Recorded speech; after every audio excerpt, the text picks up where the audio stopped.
nos acompaña, nos engalana en este set Wilson Gómez Ramírez, presidente del Instituto Duartiano. Buenos días, Wilson. Buenos días, de verdad que en nombre de la Directiva Nacional del Instituto Duartiano agradecemos la generosidad de Matinal al invitarnos a su espacio y contactar con el gran público. Bueno, también ex juez del Tribunal Constitucional de la República Dominicana. Doctor, gracias por estar con nosotros. Definitivamente interesante tenerla aquí en un momento en el que República Dominicana vive una situación muy tensa con Haití. El Instituto Duartiano ha asumido una posición muy firme con todo lo que tiene que ver con este conflicto. Como introducción, por favor, resúmanos cuál es la posición del instituto. Sí, bueno, tradicionalmente el instituto ha circunscrito sus actividades a la difusión, ¿verdad?, del pensamiento, la obra y vida de Duarte, impresión de libros, impresión de póster, cartillas, producción y elaboración y auspicio de campañas con la bandera nacional, documentales y, por supuesto, nuestra última actividad de difusión, que es Radio Patria, La Voz de Duarte, una emisora digital. Pero las circunstancias en que se ha visto el país en los últimos tiempos, sobre todo como consecuencia del agravamiento de la crisis de Haití, pero también la indiferencia a la fecha de la comunidad internacional. De manera que hemos visto a la comunidad internacional, ¿verdad?, pedir ellos mismos, solicitar entre sí apoyo y acciones y nada en concreto. Eso nos llevó a nosotros entonces a hacer un esfuerzo sensibilizador, junto con grupos como Pronación y otros, para despertar en la gente, ¿verdad?, el sentimiento patrio y particularmente a la defensa nacional. Ahí surgen entonces las marchas patrióticas que, como ustedes recordarán, levantamos un manifiesto el 22 de agosto de 2022, el 6 de agosto de 2022. De manera que ese manifiesto entonces contiene la esencia de las posiciones que el instituto levantó en el momento. Por supuesto, esta situación se ha agravado, ya ustedes ven por dónde van las cosas. Estamos realmente al borde de una situación más crítica aún, y entonces con la situación singular de que no hay un interlocutor habilitado, no hay una autoridad responsable, porque el problema es ese. Haití ha tenido un problema histórico, su incapacidad para integrarse como nación, como Estado. Su gente nunca se ha puesto de acuerdo en nada. Y con nosotros no ha sido sincero nunca tampoco. Es decir, las veces que los dominicanos han concurrido a una mesa de negociaciones, los dominicanos transparentemente exponen, procuran acordar. Sin embargo, la contrapartida haitiana, ¿verdad?, se sale con la suya. Van a la mesa de negociación con doble carta, no son transparentes y con frecuencia niegan los compromisos asumidos o no los cumplen pura y simplemente. Y eso se ha estado revelando con este asunto de este desvío del río, que es como hay que llamarle, porque la verdad es que es, en cierto modo, una acción de corrupción del río, porque es el desvío, ¿verdad?, del cauce natural del río Dajabón. Esa es una forma de dañar, porque se abandona lo que es la orientación natural del río para sacar agua de allí y debilitar las corrientes de agua. Una cosa es el uso, ¿verdad?, de esas aguas para irrigar o para lo que sea, y otra cosa es desviar el río como tal. Y entonces eso sí que constituye una violación flagrante a tratados internacionales que nosotros inclusive lo consignamos en la Constitución de la República. Ese tratado de 1929 y esa ratificación de 1936 están contenidos en la Constitución de la República Dominicana. Y Haití tiene ese tratado y saben bien lo que significa en términos de jerarquía jurídica de un tratado internacional acordado después de muchos esfuerzos hechos por la República Dominicana y hechos por ellos, y entonces para que hoy, de manera olímpica y de manera irresponsable, porque han estado ahí diciendo que sí, que no, pero lo cierto es que desde el principio el gobierno haitiano ha tenido participación en eso. Desde el 2018 y enfáticamente en el 2021, cuando el presidente Jovenel Moïse asumió esa responsabilidad y dijo que eso contaba con el concurso y reconocimiento oficial, y después la negativa y que en definitiva ellos están involucrados. Eso se ha visto ahora, claramente. Wilson, entonces el gobierno ha hecho lo correcto con las medidas que está tomando. Claro. ¿La apoya usted totalmente? Claro que sí, sin reservas. Mire, el problema es que aquí hay una situación que es de supremo interés de la nación dominicana. Nosotros históricamente hemos sido respetuosos de Haití. La República Dominicana jamás ha tomado una iniciativa para desconocer nada de la frontera, ni un bornes siquiera. Nunca ha habido una ofensa de la República Dominicana hacia Haití. Siempre hemos estado a la defensiva. Y realmente en esta ocasión también estamos a la defensiva.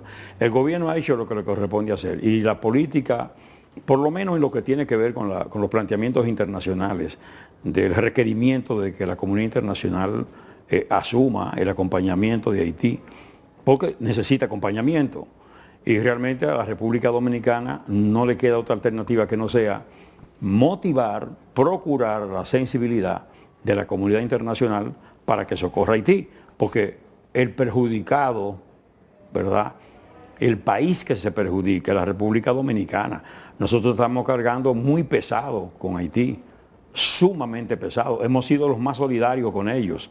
Y sin embargo ellos no nos reconocen como un país que ha colaborado y que se ha desvivido por los vecinos, que son ellos. Doctor, pero a pesar de los llamados insistentes de la República Dominicana con relación a este tema y a pesar del eco que ha hecho en países poderosos como los Estados Unidos, el Consejo de Seguridad no ha aprobado una intervención multilateral como se ha estado solicitando. ¿Cree usted que a propósito de estas nuevas situaciones generadas en las fronteras haya mejor expectativa respecto a lo que puede pasar en el Consejo de Seguridad y al veto que Rusia y China han estado ejerciendo hasta ahora? Sí, mire, la razón de existencia de la Organización de Naciones Unidas como organismo mundial, internacional y por supuesto como organismo regional, la Organización de Estados Americanos, OEA, es precisamente ir en auxilio, en apoyo de los países que caen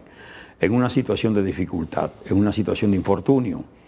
Haití está en una situación difícil, en una encrucijada, con una hambruna, con una quiebra institucional, con grupos armados de forajidos, individuos que están dispuestos a todo, que ahora inclusive han asumido una posición muy activa con respecto al canal, esos mismos grupos.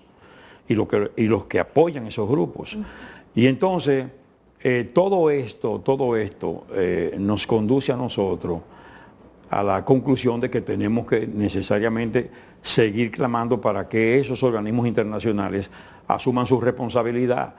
Todos los días salen los medios de comunicación una información de un funcionario o de alguien con cierta autoridad, por un lado reclamándole a la República Dominicana, reclamándole a nosotros, cuestiones que son de orden interno y que constituyen formas de inmiscuirse en las cuestiones internas de la República, lo que es un irrespeto porque todo el mundo sabe que ese principio de no intervención es un principio muy vivo en la Carta de Naciones Unidas, pero además nosotros en la Constitución de la República lo hemos asumido como un principio irrenunciable.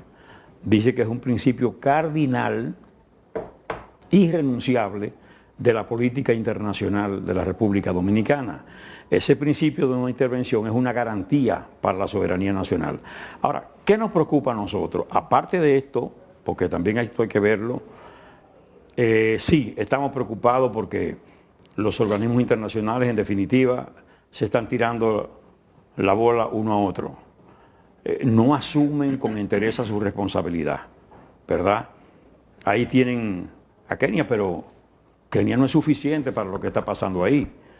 Todo el mundo sabe que eso es un asunto que necesita de una vigorosa acción de orden internacional que pueda, por un lado, pacificar, porque el propósito no solo es pacificar a Haití. Haití hay que hacer un acompañamiento integral para que ellos puedan organizarse, imponerle, en cierto modo, esa comunidad internacional en esa ayuda, una organización interna, que ellos puedan hacer su registro civil, que ellos puedan conseguir documentos de identidad, que puedan auspiciar procesos electorales con un mínimo de confianza en la ciudadanía y en la comunidad internacional misma. Bueno, sin embargo, hay sectores que se benefician con el caos y el desorden en Haití, que no les conviene quizás que en Haití impere el orden y todo lo que tiene que ver con un Estado organizado. Claro, esas bandas tienen sus auspicios. Es decir, esas bandas no están actuando desde Haití y solo desde Haití. Todo el mundo sabe que hay armas que han ingresado desde los Estados Unidos, del área de Miami inclusive. Es decir, hay una situación de una conjura y un despropósito en todo esto. Ahora, independientemente de ese esfuerzo que es loable y que nosotros reconocemos y que nos identificamos con la posición del presidente en lo que tiene que ver con esas posiciones que tienen que ser firmes y mantenerse firmes, también nosotros entendemos que en el plano interior hay que hacer acciones. Porque, ¿qué pasa? La Constitución de la República establece claramente un régimen especial para la frontera. Establece un privilegio para la frontera. Un régimen que tiene que propender a mantener al dominicano entusiasmado en la frontera. Ahí hay que hacer inversiones porque es que la Constitución da un mandato y la autoridad no está asumiendo ese mandato constitucional. ¿Por qué? Bueno, porque la frontera necesita ese desarrollo económico, turístico, social, como manda la Constitución, inclusive con esfuerzos focalizados en elevar la dominicanidad. De los canales de televisión nacional que llega a frontera, es el canal que llega a la frontera más efectivamente. ¿Entiende? Entonces, ¿cómo va a ser que el espectro radioeléctrico y lo que tiene que ver con el dial y las frecuencias, por ejemplo, en AM no hay nada por frontera, muy poco? Eso es un conflicto viejo. Sí. Y donde desde las autoridades no se ha logrado buscar una solución. Bueno, porque ¿qué pasa? Que no estamos enfocados en el asunto. Entonces, Indotel desconoce eso y resulta que ellos no están cuidando el espectro radioeléctrico nuestro, ni están cuidando tampoco lo que tiene que ver con las frecuencias de radio. Y las interferencias. Exactamente, y esas interferencias. Pero más que interferencia, es realmente la captación de señales aquí, porque está limpio el dial. ¿Usted entiende? Es decir, en amplitud modulada, por ejemplo, ¿cuántas emisoras hay en frontera en el aire? En la misma frecuencia modulada, muy pocas estaciones de radio. ¿Ese es un riesgo que se mantenga esta situación en el país? Claro, eso es parte de la transculturización, eso es parte del riesgo que nosotros asumimos, porque nosotros tenemos que tener conciencia plena de que el esfuerzo de dominicanidad tiene que ser una realidad. Hace 50 años que no se está haciendo ningún esfuerzo importante en fronteras, todavía más. El Congreso tiene una constitución ahí, que es la constitución vigente del año 2010, ¿verdad? Esa constitución originaria de 2010, con todas esas transformaciones. Se hizo una reserva de ley. ¿Para qué? Para crear una disposición legal que estableciera un régimen especial para la titularidad de la tierra en frontera. ¿Por qué? Porque todos los países que tienen límites coincidentes con otro país, que hay una situación limítrofe, tienen todos un régimen que establece que de una determinada extensión superficial en adelante pueden adquirir extranjeros. Pero en esa franja estratégica que asegura la soberanía terrestre, dice la Constitución y manda que saque esa ley, que solo puedan adquirir dominicanos y dominicanas de manera privilegiada. ¿Qué ha pasado en el país con relación a este tema? Porque a pesar de que quizás en ese esfuerzo de dominicanidad que usted señala no habrá iniciativas muy concretas, sin embargo, no faltan quienes sí enarbolen esas ideas y sin embargo no parece haber una propuesta de ley, un proyecto de ley que aborde este tema que ciertamente es un mandato expreso de la Constitución. Es que nosotros estamos pagando el precio del descuido con respecto a la frontera y con respecto a los temas patrióticos. Es un precio que estamos pagando. ¿Quién estaría llamado a presentar un proyecto de ley de esa naturaleza? Bueno, naturalmente, la política internacional la dirige el presidente de la República. Son los presidentes de la República los que tienen que trazar pauta, pero también el Congreso tiene esa facultad, porque esos legisladores se presume que tienen cada uno, ¿verdad?, agendas para proponer proyectos. Pero hay también cantidad importante de legisladores de frontera que han podido estar más atentos y sometiendo proyectos a los fines de garantizar que efectivamente se cumpla ese mandato constitucional de privilegio a frontera. Yo no sé, a mí me sorprende mucho porque la mayoría de las personas está de acuerdo con esos proyectos fronterizos como Codevi. Yo tengo reserva, porque en realidad, de miles y miles y miles de trabajadores, hay un porcentaje de dominicanos laborando muy mínimo. Alrededor de un 5%. No se está cumpliendo la cuota. Y hasta menos. Entonces, eso por un lado. Por otro lado, se presume que en esos programas y en esas acciones, en esas inversiones, hay un privilegio por la cuestión de estar en frontera, de exención impositiva, imagino yo. ¿Entiende? Entonces, la República renuncia al beneficio, ¿verdad?, del cobro de impuestos en razón de que está en frontera. Pero en el caso de ellos son una zona franca, además, una zona franca binacional. Exacto, pero afecta porque de cualquier manera eso está en la zona fronteriza y en cierto modo conecta a los países.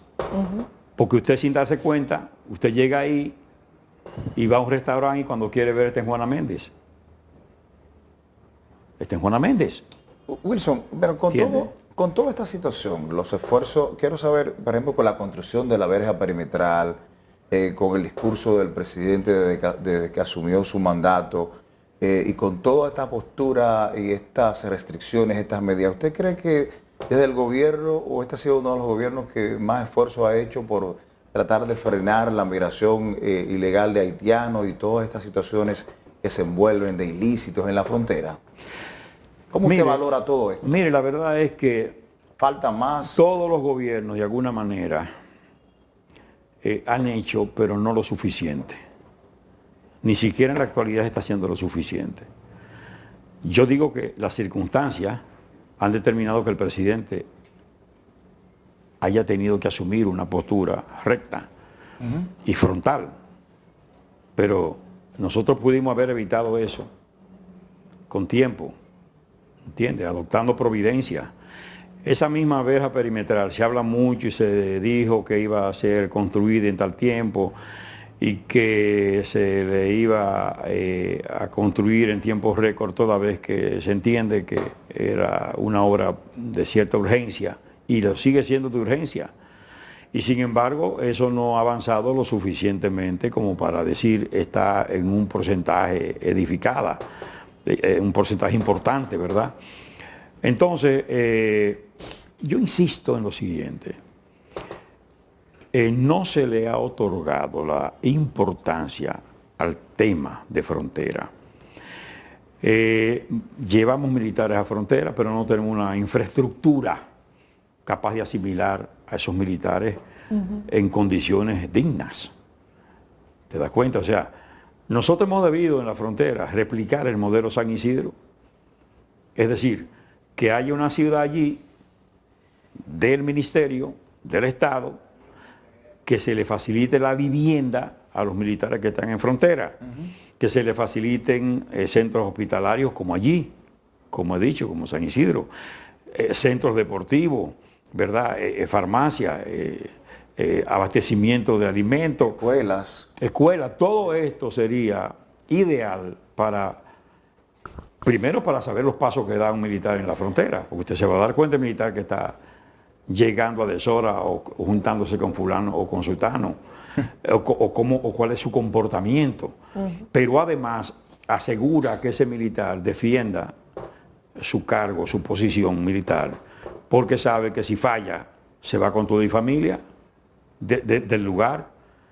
Pero además hace tiempo que se plantea mejorar los niveles salariales del habitante fronterizo. En frontera está el que no ha podido salir. Entonces eso no puede ser. Hace un tiempo el gobierno tuvo una iniciativa desde migración de carnetizar a los habitantes fronterizos. Eso se le dio atrás, pero desde el Ministerio de Economía, Planificación y Desarrollo, por ejemplo, plantean que eso es un mandato de la ley y que eventualmente habrá que darle cumplimiento. ¿Cuál es la posición del instituto? Que cada país, cada nación, tiene la obligación de acreditar desde el punto de vista documental de identificación a sus gentes. Que la República Dominicana no puede otorgar otra cosa que no sea los carnets de naturalización o los carnets que tienen que ver con la residencia provisional o definitiva, etcétera, ¿verdad? Que se le otorga a un ciudadano que ha cumplido con los procedimientos de ley. Esa ley tiene esa deficiencia, pero eso hay que verlo porque esa ley no responde al supremo interés de la nación. Eso de carnetizar, usted puede dar un carnet a una persona que tenga una vida aquí legítima, que haya cumplido con el voto de la ley, que haya ingresado con sus documentos y que tenga una identificación de su país. Y usted puede, como a todas las empresas que tienen una identificación particular, pero sobre la base de su documento oficial, que es la cédula.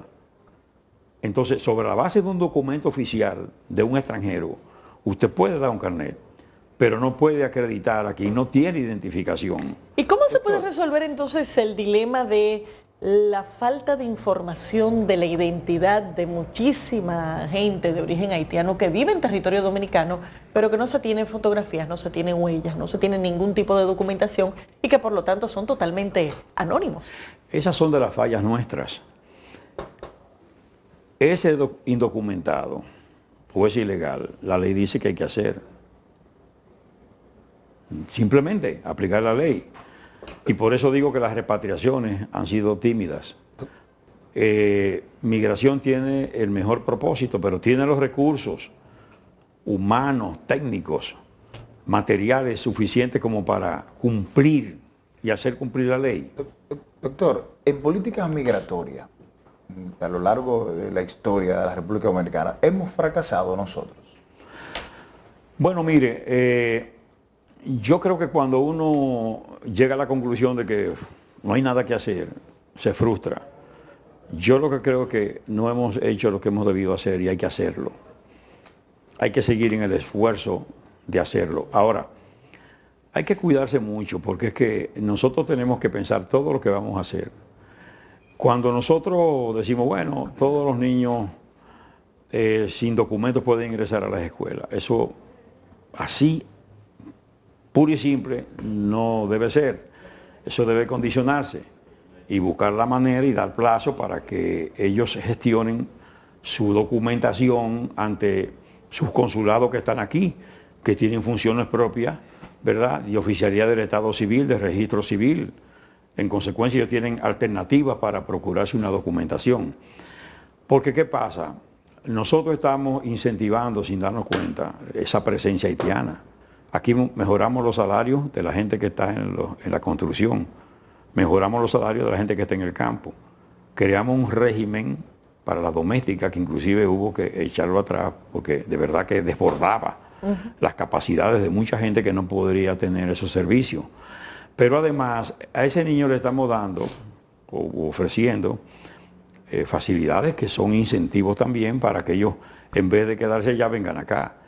Claro, 2 pares de zapatos, uniforme, útiles escolares, los libros, desayuno, merienda, almuerzo, cuidado, tablet, ¿verdad? Y hasta 1.000 pesos mensuales por cada niño. Todo eso son políticas sociales que, si bien es útil y bueno que se apliquen, tenemos que ser cuidadosos y saber cómo administrar eso para que no se constituya en un incentivo que pueda desbordar, ¿verdad?, las capacidades del Estado dominicano para poder realmente responder a tanta gente que demanda, ¿no? Doctor, gracias por haber estado con nosotros y bueno, esperamos que esa visita se repita pronto a propósito de que este conflicto no se ve una salida inmediata y se necesita el insumo del Instituto Duartiano Dominicano para poder tener una mejor perspectiva de muchos de estos temas. Un honor. Despedimos al doctor Wilson Gómez Ramírez, presidente del Instituto Duartiano. De esta forma, vamos a una pausa. Enseguida volvemos.